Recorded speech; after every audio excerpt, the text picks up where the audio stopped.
Hi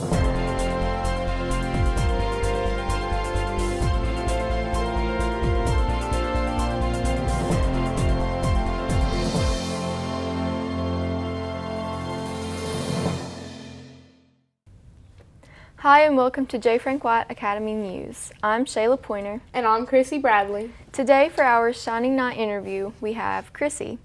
So tell us a little bit about yourself, Chrissy. I'm a senior here at the Academy. I've been going here since I was in 7th grade. I'm a member of multiple clubs, the Science Olympiad Club, First Priority, Key Club, the Student Government Association, National Honor Society, Beta Club, and that's about it. Do you play any sports? I play soccer, basketball, and I run cross country. Tell us about the clubs that you're in. I'll start with Science Olympiad because that's one of my favorite clubs. I've been in Science Olympiad since the 9th grade. I've medaled in forensics for 2 years now. I've gotten first place in forensics. Wow. And third place in invasive species last year. And I'm looking this year to expand on some of the other events that I've been in that I haven't been able to medal in. Mm-hmm. And hopefully we can work our way up to medaling in those. So what's your favorite sport? Soccer is definitely my favorite sport. My favorite sport usually switches depending on what season it is, because if it's basketball season, then I'm all about basketball. But this year has been very different for me, and I've been really focused on soccer, especially since it's my senior year and it's like my last opportunity to play with my team. It's very hard for me right now because soccer is just something that's so hard for me to let go of. And I'm going to miss my team, which is like my second family. We spent, months together preparing. And overall, it's just something that I want to continue in the future, and I don't know where I'm going to go with soccer and where it's going to lead me, but it's definitely made me a better person, and it's something that I'm not ready to leave behind. When did you start playing soccer? I started playing soccer when I was 4 years old. My mom was the coach of my older brother's team, so I got to play up a couple years because she was like, I don't really want you to be on another team. I want you to be on my team because, favoritism. She's my mom. And so I got to experience soccer from a very different perspective because I was playing against kids that were bigger than me, better than me, but they helped me to become a better soccer player because I was able to expand my horizons and try new things, harder things with soccer, and it really just made me a better player overall. When did you start playing for the Academy? I started playing soccer in the 7th grade for the Academy after I had taken a couple years off from soccer with my old school didn't have soccer, and it was just something that I really missed it, and I was really glad to be able to come back to it. And these 6 seasons that I've had at the Academy for soccer have definitely been something worth, something worth doing. And this year I got captain of the soccer team, which is something I've been working for since 9th grade. That's great. And I'm really glad to be able to lead a team so great and to help everyone else around me get better as well. So how has your experience been at the Academy? My overall experience at the Academy has been really great. It's definitely something different from other schools. It's a special school in the way that all of the people are willing to help out, and everyone's willing to work with you and make you a better person, like help you get to where you need to be. And it's definitely different because, we get to take the college classes, and this is my first year taking college classes at the Academy. And it's definitely something different, but I'm very glad that I get this opportunity because it's going to help me out next year when all I have is college classes. Yeah, it's good to get that experience. Yeah. So what are your plans after high school? Right now I'm planning to go to LMU for a year, and then I'll probably transfer to UT just because I'm planning on majoring in criminal justice. Oh, wow. And UT has a very unique like program for that. They have some acreage set aside specifically for like they set up mock crime scenes, and like you get to go in and actually like solve the crime, and so it makes it like it's a better experience, I think. So what got you interested in criminal justice? Actually, the forensics competition was Science Olympiad. Really? My first year doing that, it was just, we have to like solve a crime for that too, and they give you like a blood typing kit, and you have to do the blood typing, fingerprints, and you have to just like work to figure out what is, who did it and why this person didn't do it and everything. It's very interesting to me just because I've always wanted to do something to help people, but I'm also like, I'm not very good at talking to people sometimes. And so I was like, at first I wanted to be a nurse because I was like, there's a sure way to help people. But then I was like, maybe that's not for me because I'm not very good at certain things. And I decided on forensics, criminal justice, because while you can't bring a person back from a murder or something like that, you can help the families get closure. And I guess in a way you can get closure yourself because, you've been working at a case or whatever it is. And to solve something like that, it seems like it would be rewarding to put that person away, but you can never take back what they did. So Yeah. Well, that's great. I hope everything works out for you. thank you. Thank you for joining us. Thank you for having me. Thank you for joining our Shining Knot segment today on J. Frank Watt Academy News.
What do we know about learning?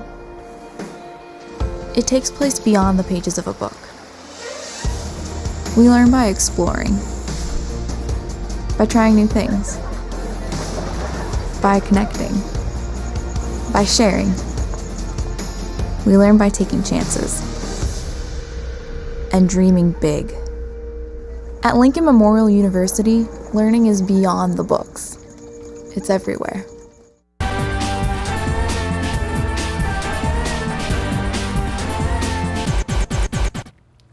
Today we have DJ Thomas, the middle school boys basketball coach. DJ, thank you so much for joining us today. My pleasure. Thanks for having me. Yeah, so what's your favorite thing about coaching?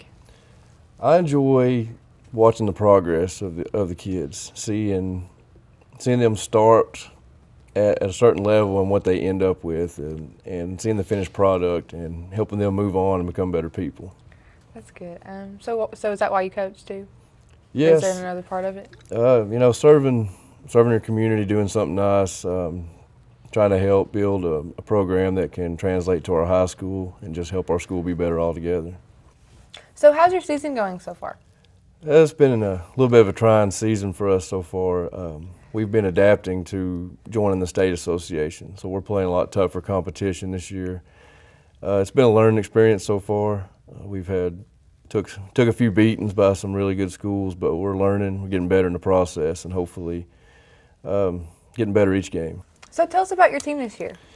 Well, we have a pretty good group of returning players. I've got some good 8th graders. It's going to be our final season together with Nicholas and Jeremiah Irvin and Samuel Rhodes, and we've got Ben Hamilton, who came to us this year as an 8th grader, who's a really solid player. We got Cole Luderman that'll be leaving us as well, and then we also added Matthew Malacote this year, who's helped us with the post presence. We got a great 7th grade class that I'll be bringing 7 of them back for next year. So really excited about what next year's team will have, including a couple good 5th graders that I plan on bringing on up. So, Tell us about the teams you'll be playing this year in your new district. well, we face a really tough Powell Valley team. We play Washburn, of course. We play Heritage, which is basically a rivalry game for us. We also play Wynn out of La Follette, Forge Ridge, and Midway here locally. So it's really good competition for us. It's a big step up playing a lot more public school teams. So it's a new chapter in this young program that we have. So do you think that'll help them get better for the future? I do. I think, stiff competition always makes you better. You can learn a lot in losing. Is what I tell the guys all the time is you learn a lot more from a loss than you do a win because you have to sit back and analyze what all happened. Sometimes when you win, you're just happy. Thank you for joining us. Stay tuned for Nightlife after the break. Guess what? I have some news for you. There's free food right there, junk food. You see that truck? Oh, jeez. It's a 2 Michelin star chef. All for free, ladies and gentlemen. All for free. Here we have a panzanella with summer vegetables and pesto. Enjoy. How we doing? Fantastic. So what do you got going on underneath that plate there? This food is really about to be thrown away. Yeah. Bro? Is there something wrong with this food? Where did you get it from? From farmers markets. They put aside the ugly vegetables and the ugly fruits. Carrot top, soft avocados. It was all food that was going to be discarded. Even the drink you had is made from like a little bruised peach. Did it taste a little bruised? Great. That was good. The average person throws away 24 pounds of food a month. That's a lot. Isn't that a lot? Go visit savethefood.com for more information. Thank you. Junk food time!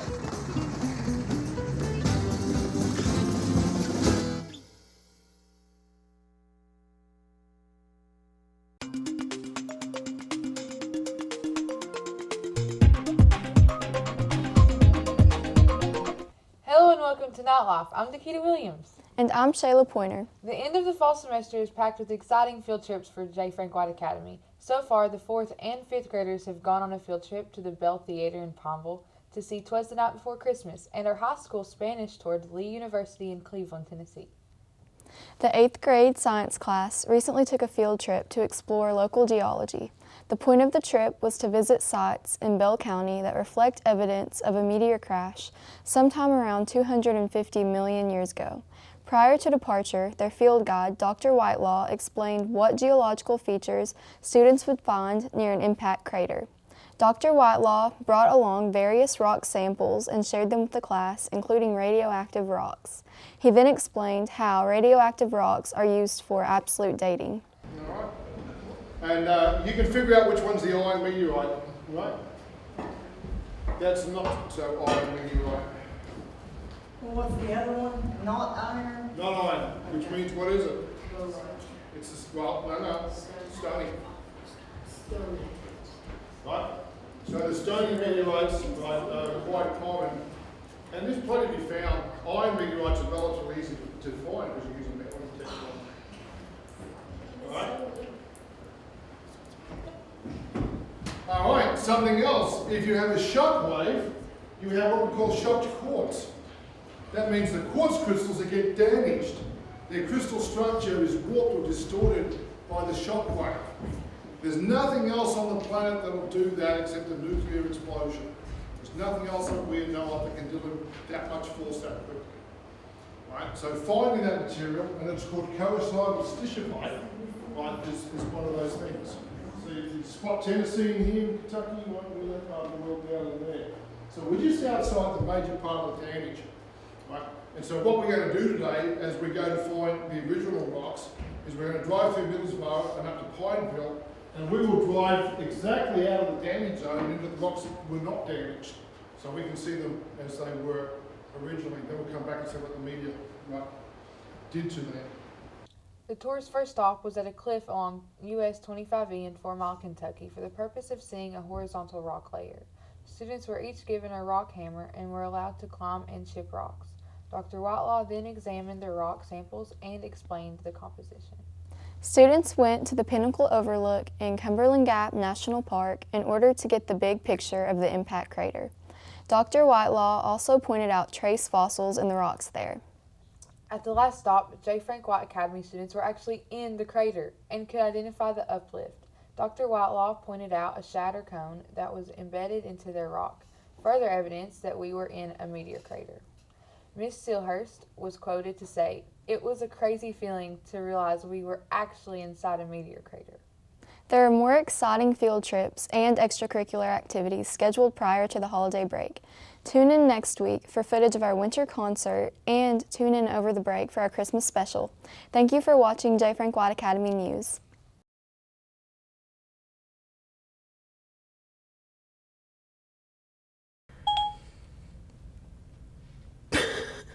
It's okay. Okay, right there is where we put in the picture. Here's what I found on the web for this year to expand on some of the other events that I've been in that I haven't been able to, Madeline, and hopefully we can work. Have a look. I am so sorry.